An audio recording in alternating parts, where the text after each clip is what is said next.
Hatshepsut es una de las figuras más fascinantes de la historia del antiguo Egipto. Como una de las pocas mujeres faraón, su reinado fue innovador y próspero, marcando una era de estabilidad en el nuevo reino. Al principio, Hatshepsut gobernó como regente para su joven hijastro Tutmosis III, pero poco a poco asumió el título de faraón, algo muy inusual para una mujer en aquella época.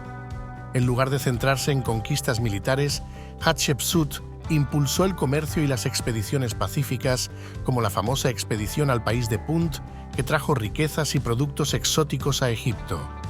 Uno de sus mayores logros fue la construcción del templo funerario de Deir el-Bahari, un impresionante complejo arquitectónico que sigue siendo una maravilla del mundo antiguo.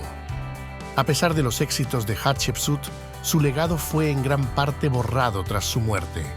Su hijastro, Tutmosis III, ordenó la destrucción de muchas de sus estatuas y monumentos, probablemente en un intento de consolidar su propio poder.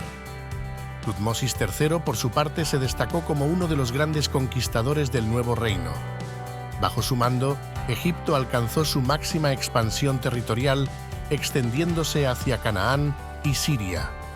Otro faraón destacado de esta era fue Amenhotep III, conocido por su diplomacia y el auge artístico y cultural que floreció durante su reinado. Su corte fue una de las más opulentas de la historia egipcia. El hijo de Amenhotep III, Akenatón, introdujo una revolución religiosa que cambió radicalmente la tradición egipcia. Abandonó el culto a los dioses tradicionales en favor de Atón, el dios solar, lo que provocó gran agitación en la sociedad. Aunque la reforma religiosa de Akenatón fue efímera, dejó una marca duradera en la historia de Egipto, particularmente en el arte, que se volvió más realista y expresivo durante su reinado. Tutankamón, hijo de Akenatón, restauró el culto a los antiguos dioses tras la muerte de su padre. Aunque su reinado fue corto, su tumba descubierta en el siglo XX lo convirtió en uno de los faraones más conocidos en la actualidad. Los faraones del Nuevo Reino no solo fueron poderosos líderes militares, sino también grandes constructores. Sus templos y monumentos, como los de Karnak y Luxor, son testimonios duraderos de su grandeza. Ramsés II, también conocido como Ramsés el Grande, fue otro de los gigantes del Nuevo Reino. Su reinado fue uno de los más largos de la historia y estuvo marcado por grandes proyectos de construcción y logros militares.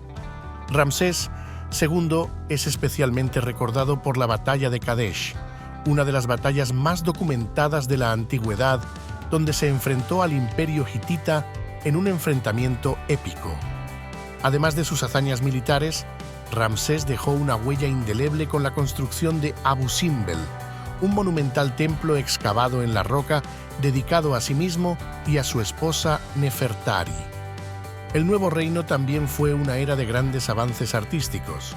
Las tumbas del Valle de los Reyes y las elaboradas decoraciones funerarias reflejan una rica tradición cultural y religiosa. Sin embargo, tras la muerte de Ramsés II, Egipto comenzó a declinar. Las invasiones extranjeras y las luchas internas debilitaron al imperio, que ya no tenía la misma fuerza militar. Aunque el poder de Egipto se desvaneció en siglos posteriores, el legado de Hatshepsut y los faraones del Nuevo Reino perduró, influyendo en la historia y cultura del mundo antiguo. Hoy, Hatshepsut es reconocida como una de las grandes reinas faraón de Egipto, cuyo reinado dejó una huella imborrable en la historia del país y en la civilización mundial.